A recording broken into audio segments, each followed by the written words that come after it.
Hey there, welcome to the channel. I'm Cindy Daychuk with Queen Bee Creations, and we are doing a thrift inspired video today. I just happened to pick this up and it's just super cute. It's just this little tin. It's got a little hanging hardware. We're not going to hang it, so we're going to get rid of that.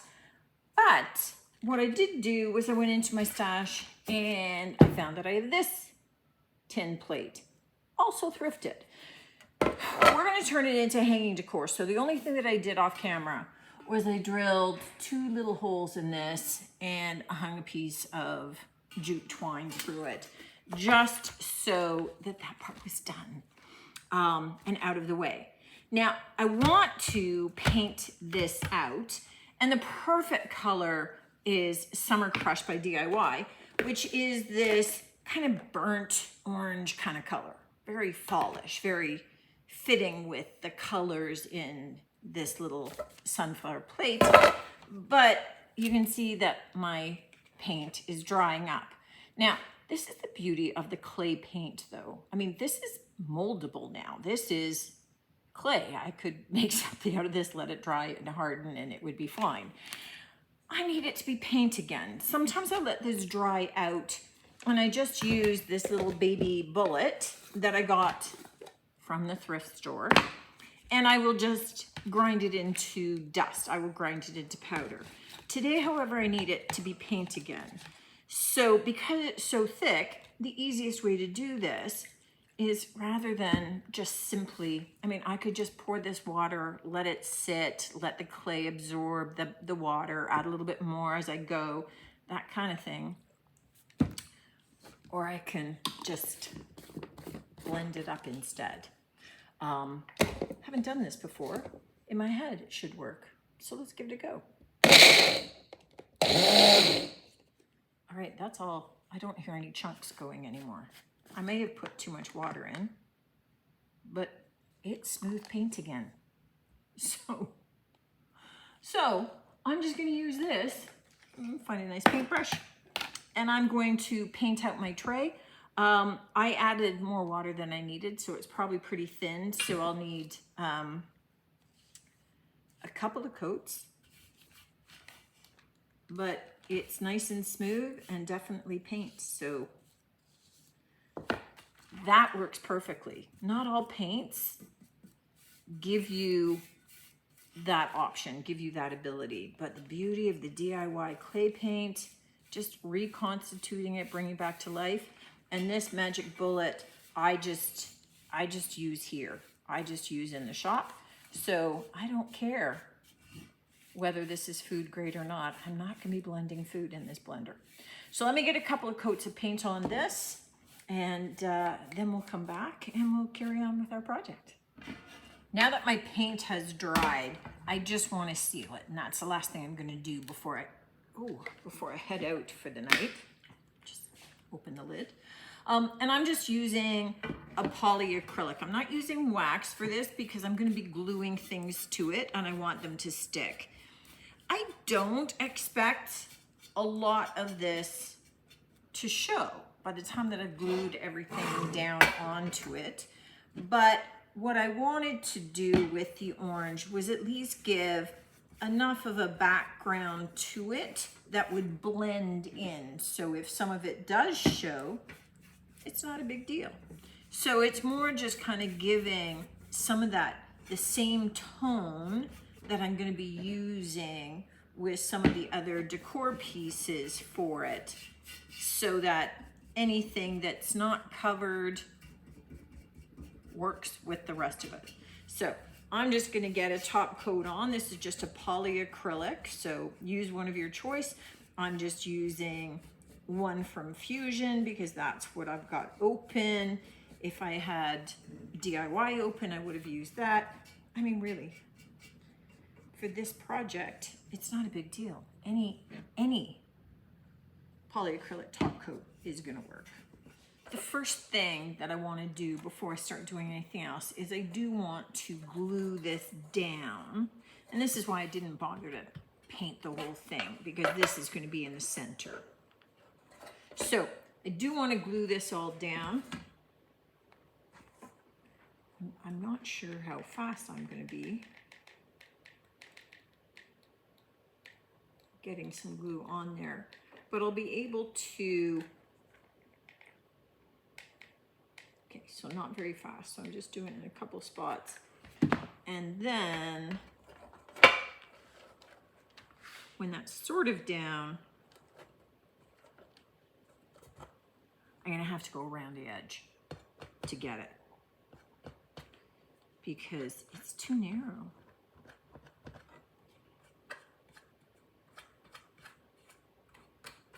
All right, so let me get this glued down and then I'm going to take you in overhead as we look to add some of our florals.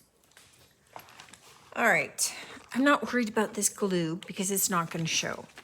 The main items that I have here that I'm going to just pop off are these sunflowers, and they're the main piece.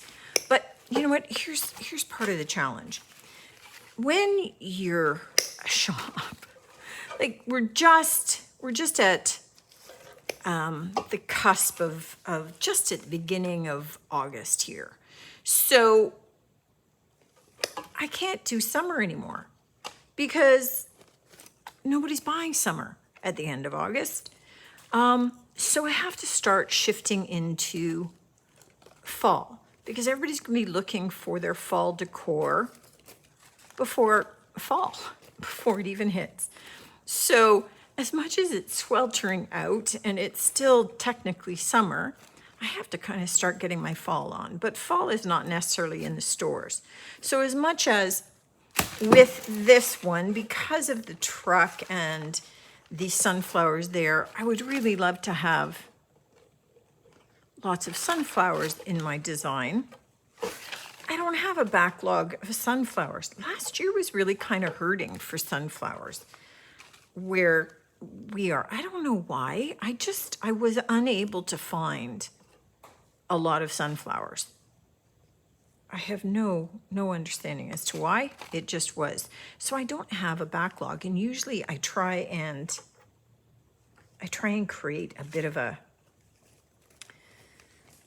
you know, like an overstock of items so that I can craft early. So it's almost like I have to buy last year for this year, and then I can add to it with new finds.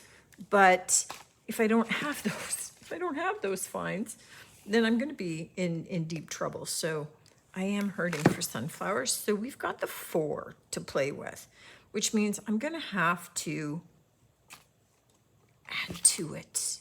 I have to zhuzh it up a little with other elements. So there are different pieces of greenery that come with this.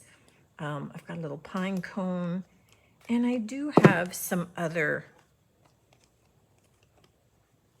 tonal florals that, you know, like I'm thinking I could add in these little guys, you know, here and there. They're kind of orangish and would work.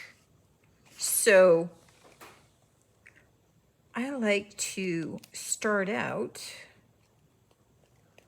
sorry, this guy doesn't quite work for me as he is, but I don't mind the colors in there. I do want to have some more big leaves up here.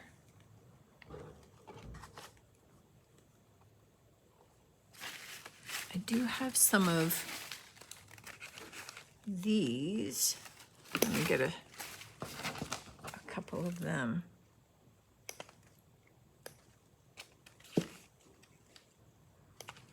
Just as a change, perhaps.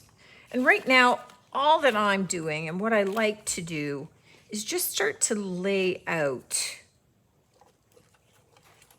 some items so that I start to get a bit of an idea of, you know, as I'm building this, of where we're going. Right now I'm thinking I want more of those red tones. So, all right, I have these guys. not sure that's doing it. Okay, let me go check my stash and see if I have loose ones. All right, I had 3 of those big leaves. So what I'm going to do now is just take some of my smaller leaves, kind of the mid-sized ones, and start adding them in. And building up a little bit that way.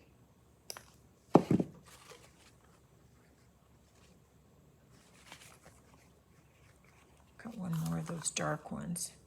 So I'm going to start overlapping and building them like that. And then I can add in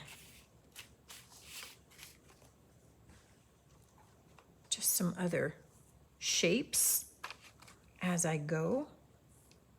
Add in a few of those and build all those up. So I'm going to get those glued down as I go, I think, because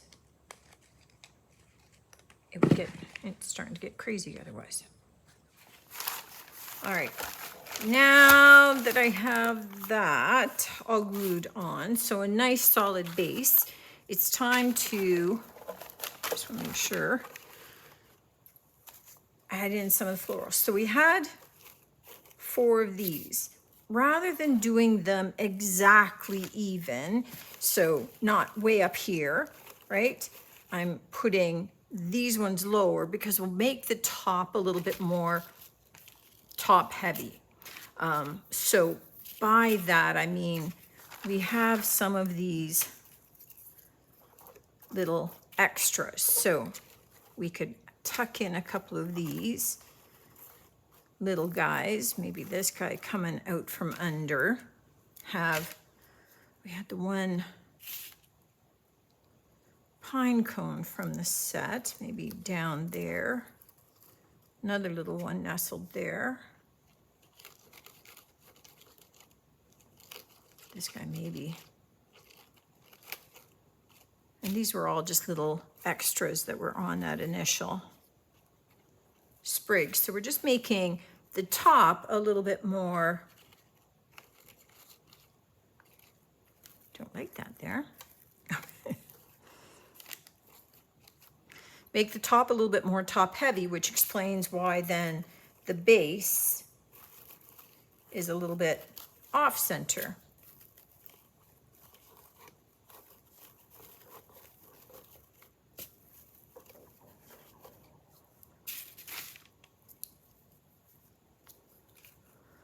Maybe a few more of these little guys added in. Oh, didn't need my clips.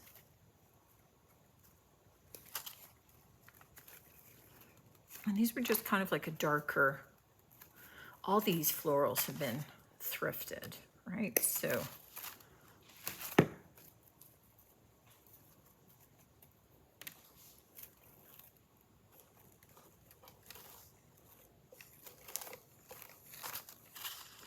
and here's where you just play. We just start adding in elements here and there, move them around how we want. I just don't like that extra one. It's like, no.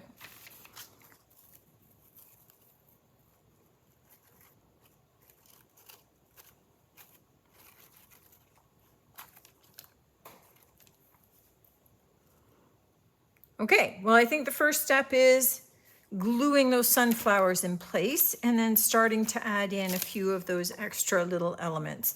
But it's gonna look pretty full. I wanna leave a lot of this showing, obviously, because that's what started the whole thing. So that kind of makes sense to me. Doesn't mean I'll remember it exactly, but I'm in the ballpark here. All right, now it's all glued together, and that's our finished little project. So nice and quick, nice and easy. These were all thrifted florals as well. It all started with finding this little tin. Now, you could certainly just get a small tin and you could decoupage a fall image on. I didn't have to do that because I started with an image on there, but it could just be decoupage, a napkin, some lovely decoupage paper, or some wrapping paper that's fall inspired, or you could just put, words in there, happy fall y'all, or something like that. And we're just using an old charger. This one happens to be metal, but there are tons of the plastic charger plates in the thrift stores at any given point in time. So we just painted it out in case you could see anything. You can tell, you can't really see anything, but it was just precautionary. It was an in case, but you end up with something that's very, very flat, that's nice from the standpoint of sometimes people have double doors and they have the glass door that goes on, and a lot of wreaths are too puffy. So I do get requests from customers for things that are flatter that they could fit on in between those kinds of doors, or again that they're putting it inside and they want it a little bit flatter. And so charger plates make great bases for things like that, but as well they make great bases for things that you want to be fairly flat, because perhaps you add a pedestal up in here. So maybe you're gluing a little candlestick and you're going to have a little bit more of a raised focus because you're going to have a candle in the center. Lots of possibilities with them. I see so many people passing the charger plates over, but they make great craft items, because you don't always have to have a wreath base to do something for the door or for your wall. And they make great tablescapes. So don't overlook those. They're great finds, and you can get them so inexpensively, and often they're coming in bundles of 6 or 12 or whatever, but they're really inexpensive, and so many people get rid of them once they get a little bit scratched from use. But for crafting, we don't care because we can paint them out. Let me know what you think of this one, guys. Let me know if you're starting already to think of fall. I have to, because it's not going to be very long before I have to start switching the store decor out and start adding all my fall items in. So yeah, I'm already switching modes, even though I am dying to end the video and turn the fans on overhead because I'm sweltering. It's hot. Look forward to seeing you on the next one. Thanks for tuning in as always. And until then, take care.